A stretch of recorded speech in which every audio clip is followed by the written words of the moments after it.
আমগো দেশের দুর্ভাগ্যের কথা বলতেছি। আপনি দেখবেন আমগো দেশের বড় বড় মুফতি সাহেবরা ফতুয়া দেয়, মানুষ জিজ্ঞাসা করে বেচারায় দিতে বাধ্য, কি করা যাবে? সব মুসল্লিরা জিজ্ঞায় হাফেজ তারাবি পড়ায়া টাকা নিতে পারবো কিনা, ঠিক না? আর এই যে মুফতি সাহেবরা খুব ফতুয়া দেয়, ঠিক না? এটাই তো জিজ্ঞাসা করেন, ঠিক না? কিন্তু আজ পর্যন্ত কোনো মুফতি সাহেবকে কেউ জিজ্ঞাসা করছে, কোনো মুসল্লি, যে আমি যে হাফেজের পিছনে তারাবি পড়ি, ও যে আমাকে কোরআন শোনায়, আমি যে ওর কোরআন শুনি, আমি ওকে টাকা দিতে পারবো কিনা এটা জানান, ও নিতে পারবো কিনা ওটা গুলি মারেন, আমি দিতে পারবো কিনা এটা বলেন। এই প্রশ্ন আজ পর্যন্ত কেউ করছে? হ্যাঁ, না সেক্রেটারি করছে জিগান, না সভাপতি করছে জিগান, না মসজিদ কমিটি করছে জিগান। হাফেজ নিতে পারবো কিনা এটা প্রশ্ন করে, এটা প্রশ্ন করে না আমি দিতে পারবো কিনা। হাফেজ নিতে পারবো কিনা এটা প্রশ্ন করে, এটা প্রমাণ করে ওর ভিতরে কোরআনের আজমত নাই, কোরআনের গুরুত্ব নাই, মহত্ব নাই, বড়ত্ব নাই, ও কোরআন সম্বন্ধে কিছু জানেই না। রাগ হয় না, ও কোরআন সম্বন্ধে কোনো গুরুত্ব নাই, ওর জানে না কোরআন কি জিনিস। কোরআনের মহত্ব যদি থাকতো তাহলে মুসল্লিরা হাফেজকে সোনার হার দিতে দিতে ডাইকা দিত, বলতো তুই আল্লাহর কালাম শোনাইছস, আমি তোর পিছে আল্লাহর কালাম শুনছি, তুই আমার মালিকের কালাম শুনাইছস। আগের যুগে চিঠি পড়াইতে 2-4-5 মাইল হাইটা যেতে হইতো। যাত্রাবাড়িওয়ালারা ভালো মতে বোঝেন, চিনি আমরা যাত্রাবাড়ি, আমি বড় হয়েছি তো ঢাকা শহরে, যাত্রাবাড়িকে চিনি না? হ্যাঁ, আমার ওই দিনও মনে আছে কান্দের লঙ্গি আর আমি ঢাকা শহরে করতেছি।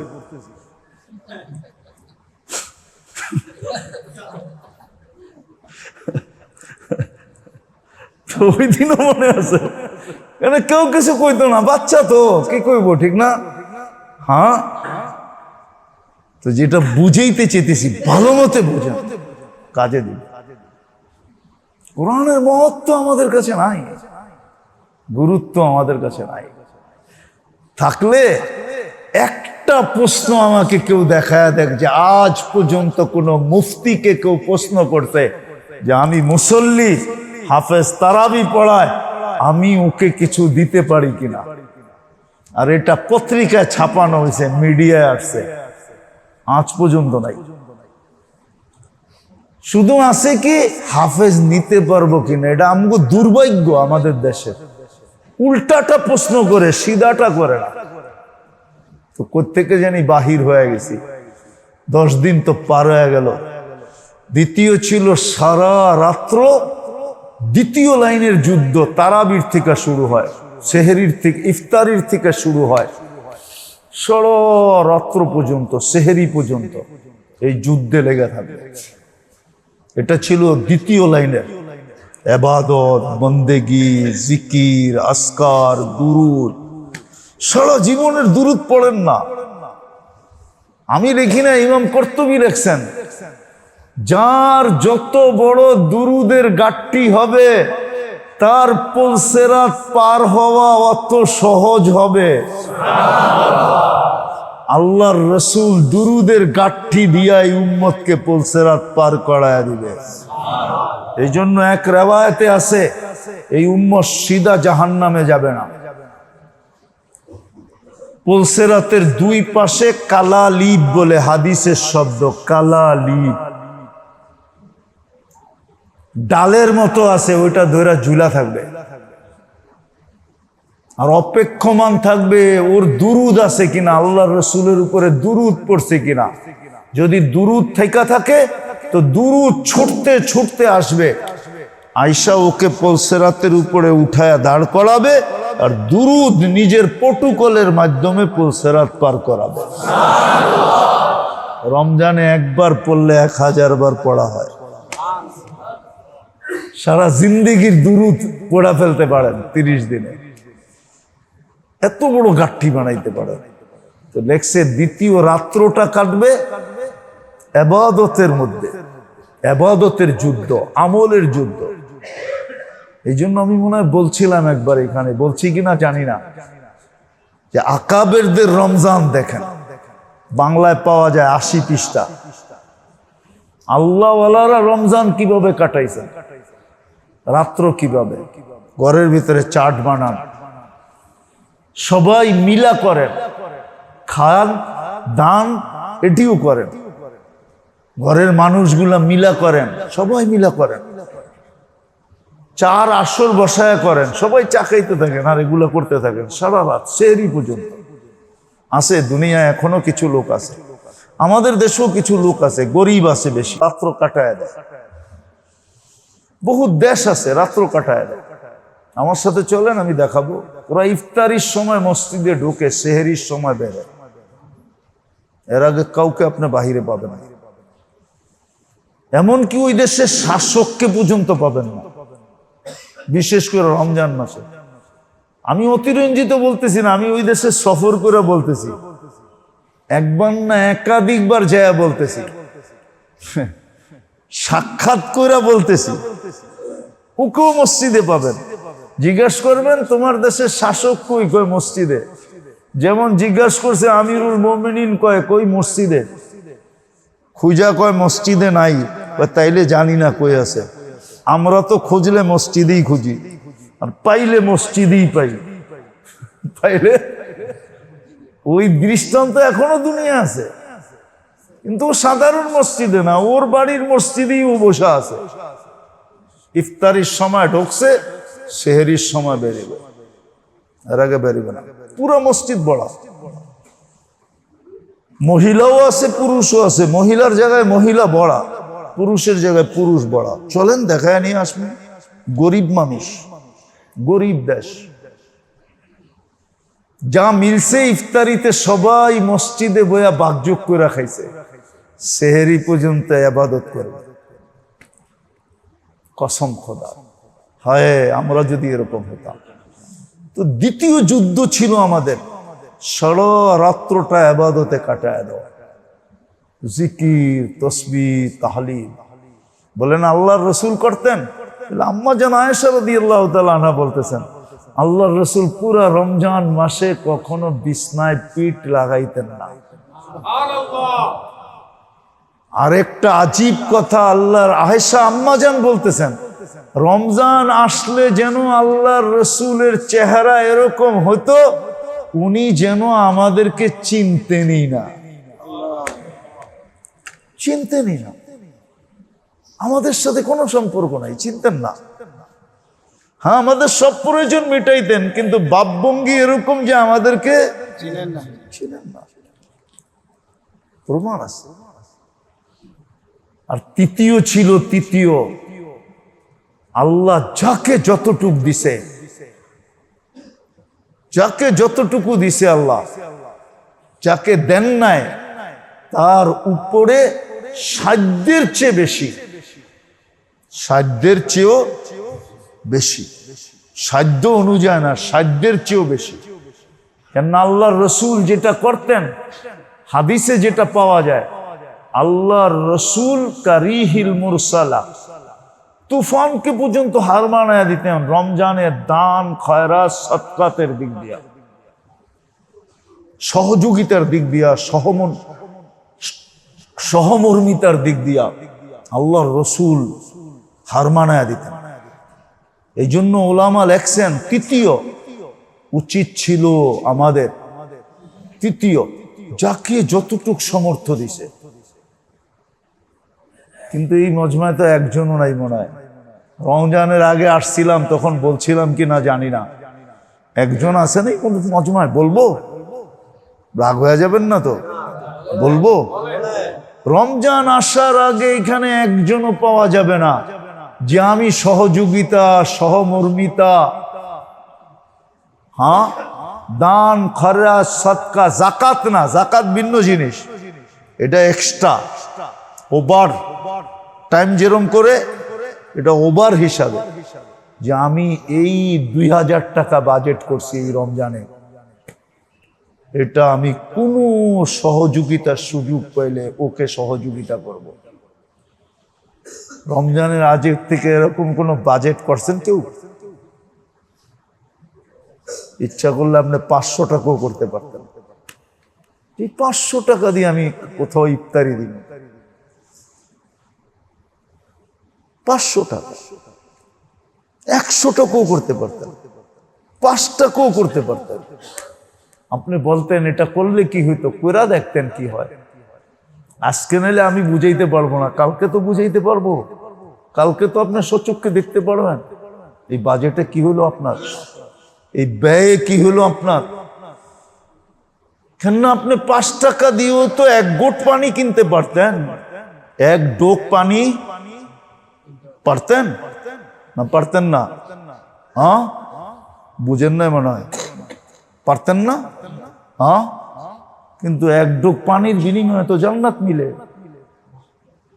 আপনি তো ইচ্ছা করলে জান্নাত নিয়ে নিতে পারতেন, কিন্তু এই জন্যই বলছে তৃতীয় ছিল। আল্লাহ যাকে যতটুক সামর্থ্য দিছে, এই জন্য উচিত ছিল, আমাদের দেশে নাই, উচিত ছিল ধনীরা রমজানের আগে গরিবদেরকে বুক দেওয়া, মহল্লা ভিত্তিক গরিবদেরকে টোকায় টোকায় মহল্লার ধনীদের উচিত ছিল যে এই বছর তোমরা আমাদের বুকিং এ সারা বছর রমজান আল্লাহ আল্লাহ করবা, তোমাদের দায় দায়িত্ব আমরা নিলাম, সাধ্য অনুযায়ী যতটুক পারি এতটুক তোমার ঘরে পৌঁছাবো, তুমি আল্লাহ আল্লাহ করবা।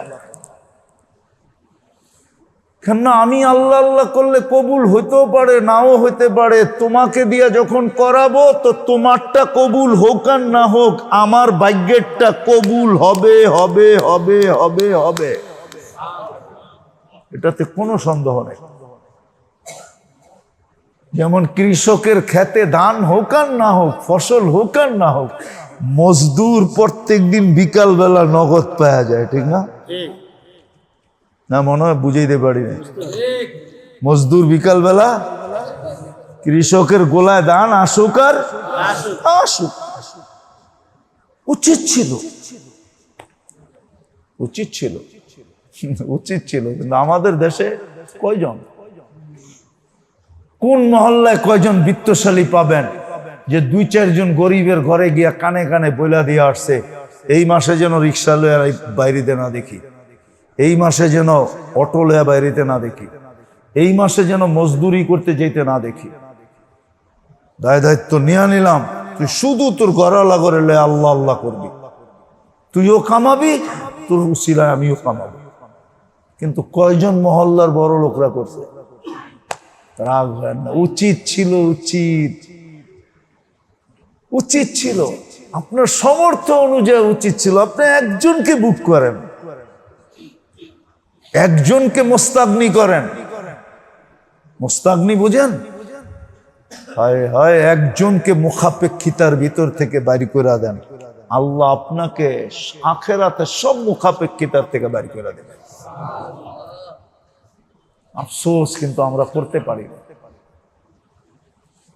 এই জন্য শেষ জায়গায় চলে আসছি, মাত্র প্রথম পর্ব চলে গেছে, চলে গেছেই বলা যায়। যতটুকু ভিতরের পয়দা করা দরকার ছিল পাওয়ার, যতটুক ইন্ধন লওয়া দরকার ছিল, যতটুক ফুয়েল নেওয়া দরকার ছিল, কতটুক আমি নিলাম। সামনে আছে রহমত, মাগফিরাত, তারপরে নাজাত। এই জন্য মেরে দোস্ত, এক রোজা দিয়ে আল্লাহ আমাদেরকে আটকায় দিতে পারে। এই জন্য কথা শুরুটাই ছিল চোখের পানি দিয়া ঝরানোর পরেও যেটা পাওয়ার কথা ছিল, নাহলে আল্লাহ রসুল 2 মাস আগ থেকে সাহাবাদেরকে সতর্ক করতেন না। 2 মাস আগ থেকেই বলতেন আসতেছে আসতেছে আসতেছে। ওমর রাদিয়াল্লাহু তাআলা আনহু রিওয়ায়াত আছে, যিনি লম্বা জিজ্ঞাসা করার পরে বলছে ইয়া রাসূলুল্লাহ কি আসতেছে বলেন না।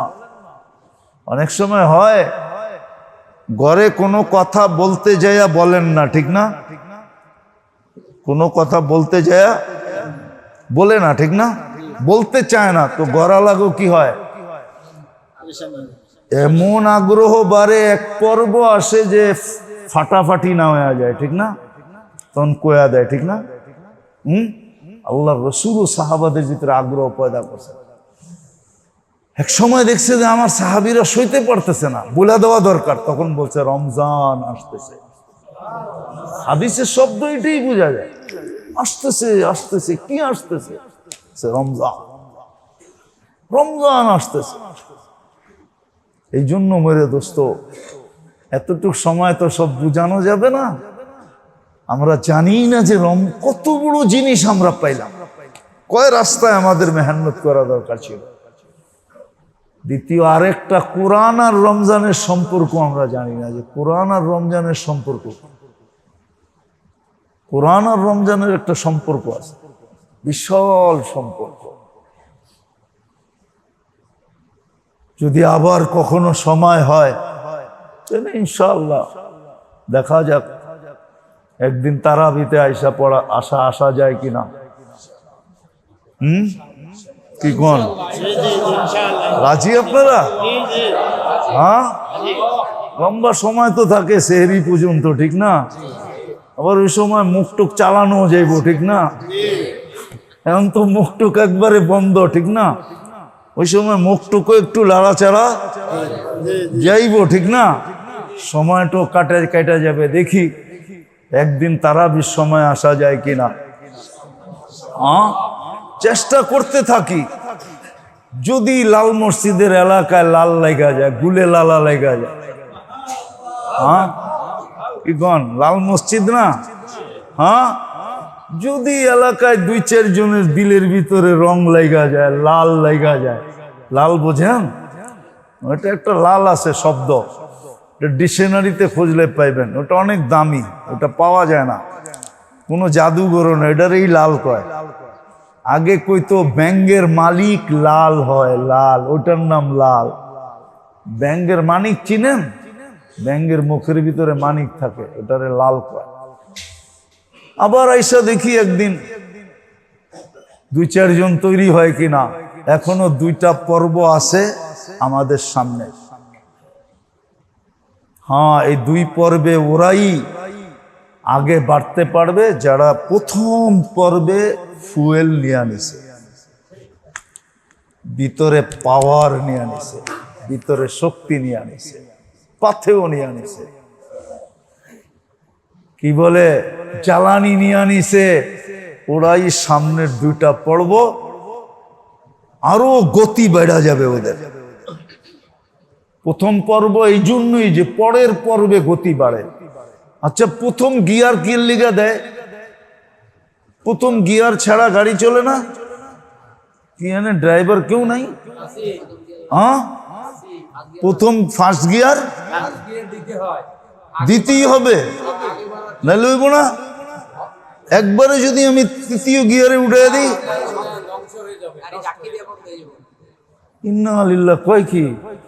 এই জন্যই প্রথম পর্ব গতি বাড়ানোর জন্য। প্রথম 10 দিন হলো গতি বাড়ানোর জন্য। এতটুক গতি বাড়বে 3 লাইনে, বললাম না 3 লাইনে এতটুকু গতি বাড়বে যে রকেট হার বানায় দিবে। এক চোখের পলকে ও জান্নাত পর্যন্ত পৌঁছা যাবে, মাগফিরাত নিয়ে নিবে, নাজাত নিয়ে নিবে। গতি বাড়ানোর জন্য প্রথম 10 দিন ছিল ওই প্রথম গিয়ারের মতো, প্রথম গিয়ারে ফালায়া পরে গতি বাড়ানো। কি তারপরে অ্যাক্সেলেটর চাপ দিলেই খালি চলতে থাক, গতি বাড়তে থাকবে। তারপরে আর টান আর টান, ওই যে ঠিক আছে, টান আর টান, টানতে থাকো। প্রথম 10 দিন ছিল গতি বাড়ানোর জন্য, কিন্তু আফসোস আমাদের গতি আরো কমে, ঠিক না? কমে গেছে না? প্রথম তালাও তো মনে হয় বড়ে না, ঠিক না? তারাবিতে বড়ে বড়ে না, বড়ে না, না না বড়ে না, বড়ে ফজরে কিছু হয় আর কি, ঠিক না? হায় হায় হায়, অথচ এক নফল এক ফরজের সমান। এখানে প্রশ্ন করে 20 আর 8। এখানে তো প্রশ্ন ছিল সারা রাত্র পড়তে থাকবে আর শুনতে থাকবে। হাফেজরা পড়তে পড়তে ক্লান্ত হয়ে যাবে, মুক্তাদিরা দাঁড়াইতে দাঁড়াইতে ক্লান্ত হয়ে যাবে। হাদিসে আছে সাহাবায়ে কেরাম লাঠির উপরে বর কইরা দাঁড়াইতেন। কিসের উপরে? হ্যাঁ হ্যাঁ, এত লম্বা পড়তেন, এত লম্বা হতো, এত লম্বা কোরআন পড়তেন, লাঠির উপরে বর কইরা দাঁড়াইতেন ওই যুগে। আর আমগো এখানে ঝগড়া চলে 8 না 20, 8 না 12। কোন জাতির মধ্যে এসব পড়লাম আমরা? বাড়াবে আরো কমায়, ঠিক না? এই জন্য মেরে দোস্ত, বাকি 2টা পর্ব আল্লাহ আমাদেরকে পাওয়ায় দেখ। দোয়া করি ইবাদতের মাত্রা খুব বাড়ায় দেই। মনে রাখেন আমার কথা, 1 রমজান দিয়ে আপনি আল্লাহকে খুশি করে দিতে পারবেন। বাকিগুলা দেখানোর দরকার হবে না, বাকিগুলা আল্লাহ আপনাকে দেখায় খুশি করে দিবে। আপনি একটা দেখায় খুশি করে দিবেন, আর বাকিগুলা আল্লাহ আপনাকে দেখায় কি করবে? খুশি করে দিবে। আপনি 1 রমজান দিয়ে আল্লাহকে খুশি করে দিতে পারেন। এই উম্মত পারে। আল্লাহ আমাদেরকে আমল করার তৌফিক দান করেন। লাকাল হামদ কামা ইয়ানবাগি লিজালালি ওয়াজহিকা ওয়া আযীমি। আল্লাহুম্মা লাকাল হামদ কামা ইয়ানবাগি লিজালালি ওয়াজহিকা ওয়া আযীমি সুলতানিক। সাল্লি ওয়া সাল্লিম ওয়া বারিক আলা হাবিবিকা মুহাম্মদ কামা আনতা তুহিব্বু ওয়া তারদা ইয়া হাইয়্যু ইয়া কাইয়্যুম ইয়া হাইয়্যু ইয়া কাইয়্যুম। আয় আল্লাহ, আয় আল্লাহ, আয় আল্লাহ, কোন দিনে হাত উঠাইলাম এটাও দেখেন। আজকের দিনটা কোন দিন, কোন সময় হাত উঠাইলাম এটাও দেখেন। জুমা পড়ার পরে। এই মাসটা কোন মাস এটাও দেখেন। রমজান মাস, যেটার নাম আপনি নিজে রাখছেন, যেটার নাম আপনি নিজে রাখছেন, যেটাকে আপনার মাস বলা হয়, শাহরু রমাদান, শাহরুল্লাহ, আপনার মাস। আয় আল্লাহ, কাদেরকে নিয়ে হাত তুললাম এটাও জানেন। আয় আল্লাহ, রোজাদারদেরকে নিয়ে হাত তুললাম। জানি না বাহিরে কারা কারা হাত উঠায় বসে আছে, ঘরে কারা কারা হাত উঠায় বসে আছে। রহমতের পর্ব চলতেছে মালিক, এখনো সূর্য ডুবা যায় নাই, এখনো রহমতের পর্ব বাকি আছে। আয় আল্লাহ, আপনি নিজেই তো বলছেন সাবাকাত রহমাতি আলা গাদাবি। আপনার রহমতের পরিধি এত বড় যে এই পরিধিকে অতিক্রম করার মতো কোনো সৃষ্টি আপনি সৃষ্টি করেন নাই, কোনো জিনিসই আপনি তৈরি করেন নাই। আপনার রহমতের পরিধিকে অতিক্রম করবে এরকম কোনো জিনিসই বলে আপনি তৈরি করেন নাই। নাইলে আপনি কেন বলতেন সাবাকাত রহমাতি আলা গাদাবি? কেন হাদিসের ভিতরে এই কথা আসতো, রহমাতুকা আরজা ইনদানা মিন আমালিনা? আল্লাহ, এই কথা কেন হাদিসে আসতো? আল্লাহ, বিদায় রহমতের পর্বের ভিতরে আমরা আছি। যদিও ভিতরে তাকাইলে দেখি ওই শক্তি ভিতরে অর্জিত হয় নাই, যে শক্তি অর্জন করার জন্য রহমতের পর্বকে রাখছিলেন। ওই ইন্ধন ভিতরে অর্জিত হয় নাই, যেটাকে অর্জন করার জন্য পর্ব রাখছিলেন। ওই ফুয়েল অর্জিত হয় নাই, ওই জ্বালানি অর্জিত হয় নাই। মেহরবানি করে আজকে আপনি কুদরত দিয়ে আমাদের ভিতরে ভরা দেন। আপনি কুদরত দিয়ে এই মজমার দিলের ভিতরে ভরা দেন, এই এলাকার মানুষগুলার দিলের ভিতরে ভরা দেন। আয় আল্লাহ, উম্মতে মুহাম্মদীর দিলের ভিতরে ভরা দেন। বিশেষ করে যারা রোজাদার আছে তাদের দিলের ভিতরে ভরা দেন। আয় আল্লাহ, বেশক সত্য এটাই, রোজা যেরকম রাখার দরকার ছিল বর্জনীয়তার সাথে, যেই সমস্ত জিনিস বর্জন করা দরকার ছিল, রোজা রেখা আমরা কিছুই বর্জন করতে পারি না। তারপরও মালিক আপনার মেহেরবানি দ্বারা আমাদেরকে দিয়া দেন। বাকি যেই দুই গুণ, ওই গুণও আমাদেরকে গুণান্বিত করে দেন, যাতে মাগফিরাতের পর্ব আসতে দেরি ওই হাদিসের শব্দ সত্য হইতে দেরি না হয়।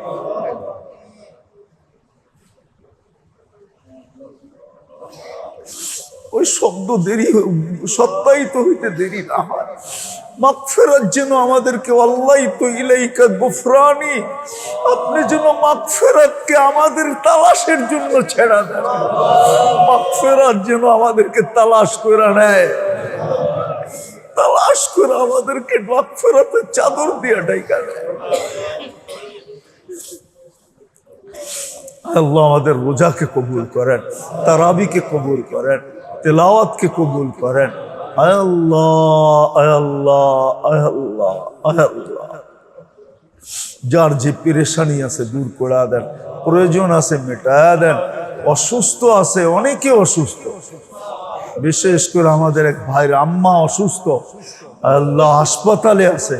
আল্লাহ শেফায়ে কামেলা আজেলা দায়েমা মুস্তামেররা নসিব করেন, আমাদেরকে শেফা নসিব করেন, শেফা নসিব করেন, শেফা নসিব করেন। মুর্দে গানদেরকে মাফ করে দেন।